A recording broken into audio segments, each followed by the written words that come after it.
আসসালামু আলাইকুম। তো কি অবস্থা সবার জনগণ? সবার মাথায় বর্তমানে একটাই প্রশ্ন, সেটা হচ্ছে আমি কেন রেগুলার ব্লগ করতেছি না। আর রেগুলার ব্লগ না করার পিছনে কাহিনীটা কি? বললাম ঈদের পরে ট্যুর আসতেছে, টাঙ্গুয়ার হাওর যাব, তাও যেতেছি না। কারণটা কি? আসলে কারণটা হইতেছে যে আপনাদের ভাই কিছুদিন আগে অ্যাক্সিডেন্ট করছে। I got nightmares in my head, I fear that the thoughts build up until I can't hear. আর অ্যাক্সিডেন্ট করার পিছনে অনেকগুলি ভালো দিক আর খারাপ দিক আছে। ভালো দিক আর খারাপ দিক বলতে আমি এটাই বুঝাতে চাইতেছি যে খারাপ দিক এইটাই যে আমার কিছু ক্ষয়ক্ষতি হয়েছে, তারপর যার বাইকটা দিয়ে অ্যাক্সিডেন্ট করছি ওর বাইকটা ঠিক করে দেওয়া লাগছে, এটা হচ্ছে কিছু খারাপ দিক। আর ভালো দিক এইটা যে আরও একবার একটা জিনিস বুঝতে পারলাম যে বাইক কখনোই আপনার বাইকের কন্ডিশন ঠিক না করে কিংবা বাইকের অবস্থা ঠিকঠাক না থাকলে কখনোই ওই বাইকটা চালানো উচিত না। আসলে কি হয়েছে যে আমি একটা প্রোগ্রামে গেছিলাম, আমরা প্রায় 4-5টা ফ্রেন্ড আমাদের সবারই বাইক নিয়ে প্রোগ্রামে গেছিলাম। তো প্রোগ্রামটা ছিল একটু বড়, তো ওইখানে আরও অনেক বাইক ছিল, আরও অনেক গাড়ি ছিল। তো একটা সময় কি হলো যে আমার বাইকটা আমি যেহেতু প্রায় সবার আগে রাখছিলাম, আমি যেহেতু সব প্রায় একদম ফার্স্টের মুহূর্তে গেছিলাম, তো আমার বাইকটা অনেক আগে রাখা হয়েছে। আমার বাইকের পিছনে প্রায় 20 থেকে 30টা বাইক ছিল। তো হঠাৎ করে আমার আর কি অফিসে যাওয়া দরকার, বিকাল 4টা বাজে তখন। তো অফিসে যাব, তো আমার বাইকটা আমি বের করতে পারতেছি না, অনেকগুলি বাইকের পিছনে পড়ে গেছে, এজন্য আমি বের করতে পারতেছিলাম না আমার বাইকটা। তো আমার যে বাইকটা নিয়ে আমি অ্যাক্সিডেন্ট করছি ওই ফ্রেন্ডটা বললো যে মামা তুই আমার বাইকটা নিয়ে যা, তোরটা তো বের করতে পারতেছিস না। ঠিক আছে, ওর বাইকটা আমি নিয়ে গেলাম। নিয়ে যাওয়ার পরে একটা রাস্তা বন্দর হয়ে বের হয়, সাবদি থেকে বন্দর হয়ে বের হয়। দেন ওই রাস্তা দিয়ে ঢুকলাম, ঢোকার পরে একটা মোচড় কাটলাম, ছোট্ট একটা মোচড় কেটে যখন বের হবো সামনে দেখি এই যে সেম এরকম জায়গার মধ্যে অটো, এতটুক দূরের মধ্যে অটো। তো অটো গাড়িগুলি আর কি মানে ওর রাস্তাতেই ছিল, অটোওয়ালার কোনো ভুল ছিল না এখানে। তো আমি মোচড় কাটার পরে মানে স্বাভাবিকভাবে বাইককে স্লো করার জন্য কিন্তু আমরা সামনের ব্রেক ধরি না, ধরি কিন্তু পায়ের ব্রেকটা, বাইকটা একটু স্লো করার জন্য, গতিটা একটু কমানোর জন্য। তো দেন আমি পায়ের ব্রেকটা ধরলাম, ধরার পরে আমার হঠাৎ করেই মনে হইলো যে বাইকটার পায়ের ব্রেকটা একদম নাই, একেবারেই নাই। মানে পায়ের ব্রেক শোটা যে একেবারে নাই সেটা আমার পায়ের ব্রেকটা ধরার পরে মনে হয়েছে, কিন্তু যতটুক সময় আমার মনে হয়েছে যে পায়ের ব্রেকটা নাই আমি বুঝতে পারছি ততটুক সময় অনেক দেরি হয়ে গেছে। সামনে থেকে অটোটা অনেক ক্লোজ চলে আসছে। তো আমার আর কিচ্ছুই করার ছিল না, আমি হঠাৎ করে সামনের ব্রেকটা অনেক জোরে পুশ করি, অনেক জোরে প্রেস করার কারণে সামনের চাকাটা স্কিড করে গাড়িটা 2-3বার বাউলি খেয়ে আমি পড়ে যাই, রাস্তার মধ্যে পড়ে যায়। একবারে ঘষতে ঘষতে অটোর সামনের যে সকেট জাম্পারটা থাকে ওই সকেট জাম্পারের সাথে যে আমার গাড়ি আটকায়। তো দেখেন কি একটা অবস্থা হয়েছে সামান্য একটা ভুলের কারণে, সেটা হচ্ছে পায়ের ব্রেকটা না থাকার কারণে। এই জিনিসটা কিন্তু আরও বড় হইতে পারতো, এই জিনিসটা দেখা গেছে আরও খুবই খারাপভাবে হইতে পারতো। হয়তো যদি আমার গাড়ির গতি আরও বেশি থাকতো কিংবা যদি এটা কোনো একটা হাইওয়ে রোডে হইতো তাহলে কিন্তু জিনিসটা আরও অনেক খারাপ অবস্থায় যেতে পারতো। এখন আমার কি কি হয়েছে, আমার হয়েছে হচ্ছে আমার বাম হাতটা, বাম হাতের আপনার এই যে বাম হাতটা, এই বাম হাতের আপনার এখানে 2টা হাড় থাকে, আপনারা জানেন কিনা আমি জানি না সঠিক, তবে এই হাড়টার মধ্যে 2টা হাড় থাকে, একটা হচ্ছে মোটা একটা হচ্ছে চিকন। তো যেটা চিকন ওইটাকে বলা হয় হচ্ছে আলনা, মেডিকেলের ভাষায় বলা হয় আলনা, ULNA। তো এই আলনার হাড়টা ফেটে গেছে, যার কারণে আমার মেডিসিন নেওয়া লাগতেছে। অ্যান্ড হচ্ছে ডাক্তার একটা ব্যান্ড দিছে এখানে পরে থাকার জন্য, একটা রাবারের ব্যান্ড দিছে, এটা আমি কিন্তু এখন পরে আছি, শার্টের নিচে বোঝা যেতেছে না। তো একটা ব্যান্ড দিছে পরার জন্য, আর 15 দিন পরে আবার চেক আপে যেতে বলছে। অ্যান্ড আমার 2টা পা ছিলে গেছে, 2টা পায়ের হাঁটুর এখান দিয়ে ছিলে গেছে। ছবিগুলো আমি দিয়ে দিলাম, আপনারা দেখে নিন। আর সবচাইতে আমার কষ্টের যে বিষয়টা সেটা হচ্ছে আমার পা 2টা ছিলছে, সেটা বড় বিষয় না, কিন্তু আমার পায়ে কোনো সমস্যা হইতেছে না। সমস্যা এতটুকুই হয় যে প্যান্ট পরলে প্যান্টটা আসলে ওই যে বারবার লেগে যায়, চামড়াটা উঠে যায়, আমি তখন ব্যথা পাই।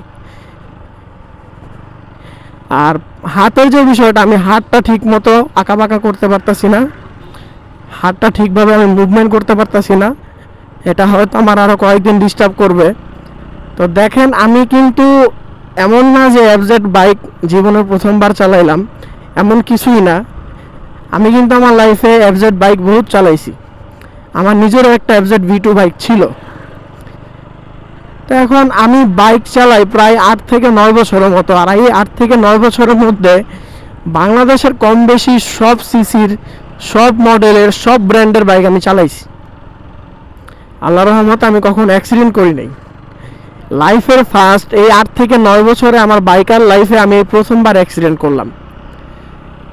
আর এই অ্যাক্সিডেন্ট করার পিছনে জাস্ট ছোট্ট একটা রিজন ছিল, সেটা হচ্ছে পায়ের ব্রেকটা নাই। আমার যদি খেয়াল থাকতো যে এটার পায়ের ব্রেকটা নাই, তাহলে আমি হয়তো সামনের ব্রেকটা ধরে, ইঞ্জিন ব্রেকটা ধরে একটু গাড়িটা স্লো করে নিতাম।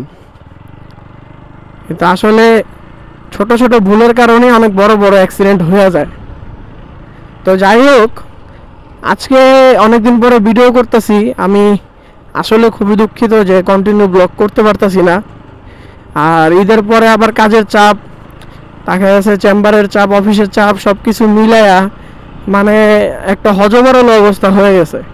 তারপর আবার যখন আমরা ঠিক করলাম যে টাঙ্গুয়ার হাওর যাব, আমাদের তো এমনও প্ল্যান হয়েছিল যে আমরা টাঙ্গুয়ার হাওর না যায় কাপ্তাই লেক যাব অথবা সাজেক যাব, কিন্তু সব কিছুই নষ্ট করে দিল মাঝখানের বন্যাটা। আপনারা হয়তো বা জানেন যে রিসেন্টলি অনেক বন্যা হয়েছে পাহাড়ি অঞ্চলগুলিতে, সিলেটে অনেক বন্যা হয়েছে। আর বন্যা হওয়ার কারণে আমাদের সবগুলি ট্যুরে প্রায় বাদ হয়ে গেছে। তো যাই হোক, দেশের অবস্থা ভালো হোক, পর্যটক স্পটগুলির অবস্থা ভালো হোক, দেন ইনশাল্লাহ আমরা ট্যুরে যাব। আর আপনাদের ভাইও একটু সুস্থ হয়ে নেক, আমি একটু সুস্থ হয়ে নেই, দেন ইনশাল্লাহ আপনাদের জন্য কন্টিনিউ ব্লগ করব। আর আমার এই বিষয় থেকে আপনাদের একটা শিক্ষণীয় বিষয় আছে, আমার এই অ্যাক্সিডেন্ট থেকে আপনাদের শিক্ষার কিছু আছে। সেটা হচ্ছে যে একটা বাইক কখনো কমপ্যাক্ট অবস্থায় না থাকলে এই বাইকটাকে নিয়ে আপনার কখনোই কোনো জায়গায় যাওয়া উচিত না। আপনার বাসা থেকে বাজারেও যাওয়া উচিত না। অ্যাক্সিডেন্ট হইতে কিন্তু জাস্ট কয়েকটা সেকেন্ড লাগে, কয়েকটা মুহূর্তের মধ্যে আপনার অ্যাক্সিডেন্ট হয়ে যেতে পারে, আপনি খুবই খারাপ অবস্থায় পড়তে পারেন। হ্যাঁ, আর এই বাইকটা ঠিক করতে আমার প্রায় 10 থেকে 12,000 টাকার মতো গেছে। আর এই 10 থেকে 12,000 টাকা মানে এই সময়টাতে আমার জন্য ভাই খুবই কষ্টকর। ঈদের পরে দেখা গেছে যে কাজকর্ম যা করতেছি সব হচ্ছে আগের পেশেন্টগুলি, তো সবাই টাকা পয়সা ওরকম দিচ্ছে না, আগেই তাদের টাকা পয়সা পেমেন্ট করা। এখন এই অবস্থাতে মানে আমার জন্য 10-12 হাজার টাকা খরচ করাটা অনেক বড় একটা বিষয়।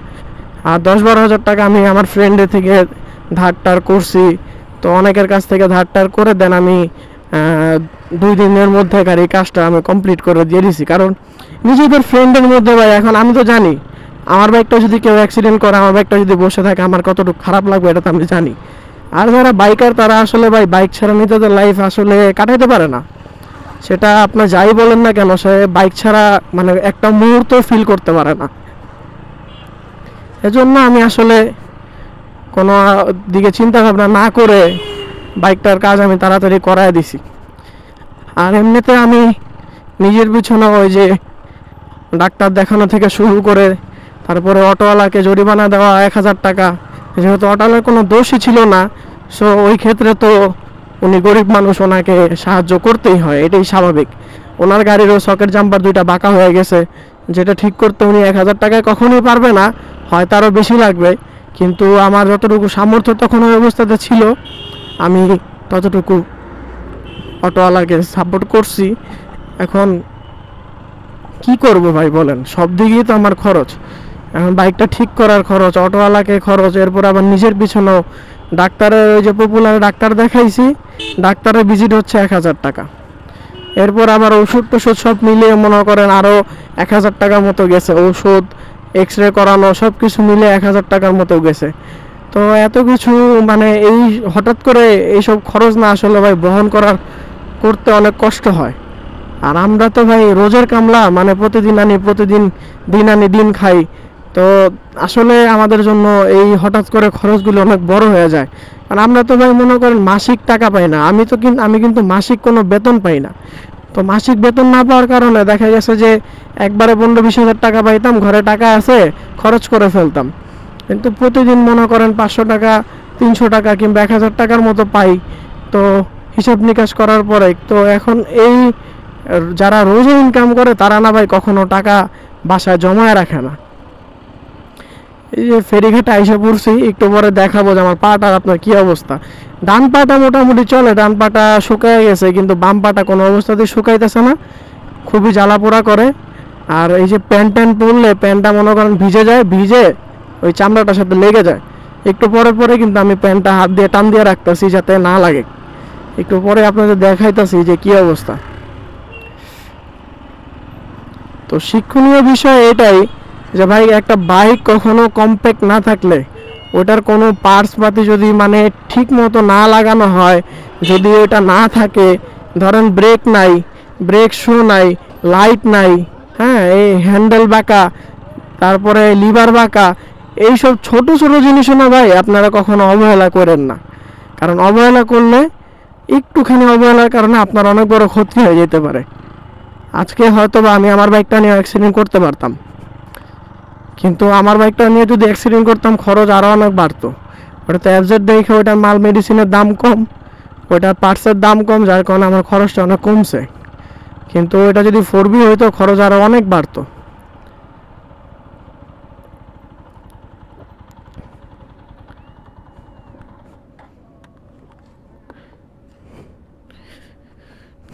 এই যে দেখেন প্যান্টটা দেখেন, এই জায়গাতে ভিজে গেছে, দেখছেন? এটা একটু পরে টান দিয়ে রাখতে হয় যাতে এটা লাইগা না যায়। তো যাই হোক, আজকের ভিডিওটা এই পর্যন্তই ছিল। আপনাদের জাস্ট একটু জানায় রাখলাম যে আমি কেন ঠিকমতো ব্লগ করতে পারতাছি না। আশা করি আপনারা সবাই বুঝতে পারছেন। অ্যান্ড ভালো থাকেন সবাই, দোয়া করেন আমার জন্য। সবশেষে একটাই কথা, সবাই একটু সচেতনভাবে বাইক চালায়েন প্লিজ। একটু দেখে শুই না বাইকটার অবস্থান কন্ডিশন ঠিক আছে কি না, এইটা একটু দেখে এরপরে বাইক চালায়েন। Safe bike, safe riding. And silently, it could build and build until you finally see, whoa, it's taking over, damn no closure, moving closer, no exposure, I just wanna be a loner, some can't stay sober.